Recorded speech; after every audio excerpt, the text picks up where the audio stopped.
коров, овец, и этим кнутом они подгоняли лошадь.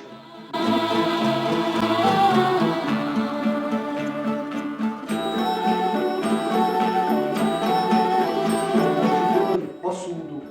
С собой можно было возить воду, кумыс, пить.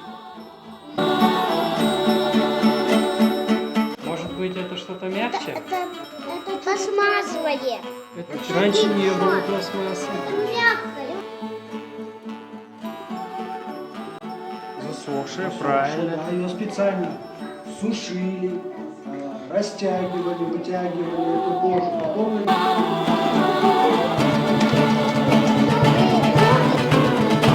Знаете, сколько?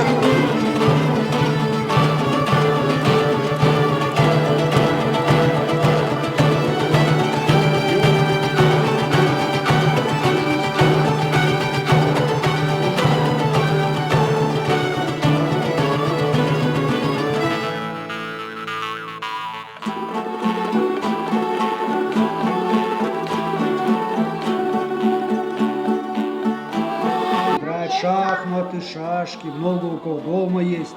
Вот. Вот это тоже сделано своими руками. Просто изделие.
Свой металл.